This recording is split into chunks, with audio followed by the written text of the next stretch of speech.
we've got some incredible body tricks for you to show your friends. Now, the next one might get you all feeling a little sleepy. We're conducting a little experiment.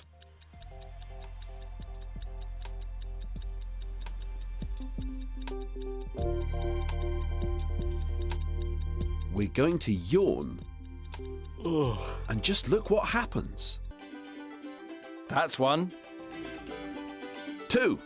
She's trying not to. Oh, he's yawning again.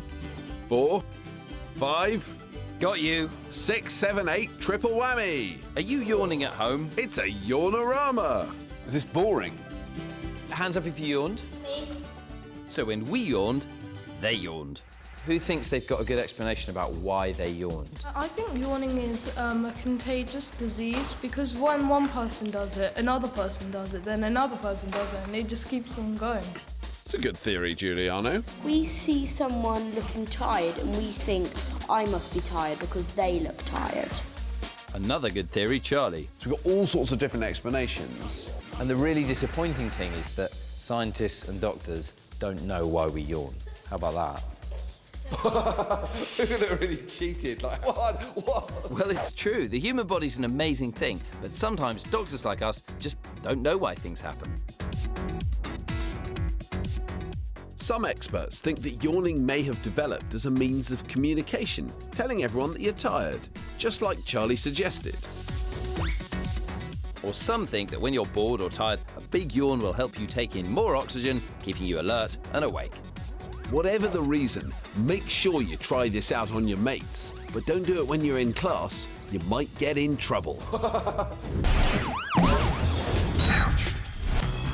This place is super busy, and your school is probably no different. People rushing around, places to get to, not enough time to get there, and deadlines to meet, and I find it can get a bit stressful. And stress in short bursts can be good for you. It gets you through exams or sports matches. But when it builds up and it takes over, it can have a big impact on your physical and mental health. We've all experienced stress. That deadline for your coursework, loads to do, time ticking away, but your phone keeps going off. You feel your chest tightening and a rising sense of panic. It's a horrible feeling. So what's actually happening inside your body?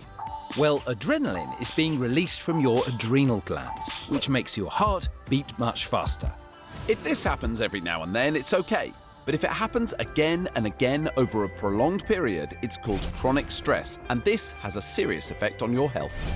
For starters, it raises your blood pressure, putting a strain on your heart. It suppresses your immune system, so you're more likely to get ill. It changes your metabolism so you can put on weight and may get problems like heartburn. And of course, it can lead to mental health conditions such as depression and anxiety, which can cause panic attacks. Everyone in their lives will experience probably moments of severe anxiety, and that's the first step on the road to having an attack. So it might look something like this. He's clasping his hands, he's looking around, but there's not a lot of visible external signs that he's really losing control. Xand, though, how are you feeling inside your own head? So I can feel my heart pounding, my chest is getting tighter, my hands are sweating, and all of those things are making me feel worse. At this stage, you may be able to get the panic under control, either by moving to a different place or speak to someone and feel a bit better. But you may not, and that's when the panic can get out of control and become a full-blown panic attack.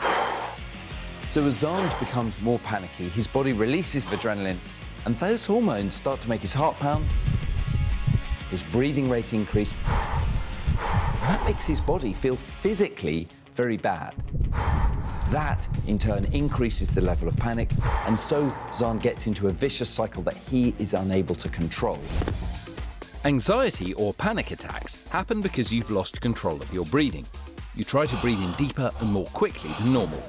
Overbreathing or hyperventilating causes a decrease in the amount of carbon dioxide in your blood, leaving you with too much oxygen and making you feel dizzy. Hyperventilation can also give you chest pains because it causes blood vessels in your body to constrict. Add to this the fact that the release of adrenaline has made your heart pump out blood faster, and you've got sharp stabbing pains that feel like a heart attack. And that makes you panic even more. And that's when someone needs a bit of help. I know you're feeling terrible. Everything's going to be all right. I want you to listen to my voice. Close your mouth. Get your breathing under control, OK? You're going to be all right. Concentrate on something else. Focus on your feet. Close your mouth. Just put your finger on your mouth. And slow your breathing down, OK? Just breathe in and out through your nose. Well, that's good. Now have a seat, OK? That's good. How do you feel now? I feel very tired, and although I was only pretending to have a panic attack, I can feel my heart rate racing, and I do feel quite exhausted. So one of the things that you may have to do for someone who's had a panic attack and is recovering is getting them a glass of water, allowing them a bit of space, getting to rest, sometimes a cup of tea. All those things can really help keep someone calm.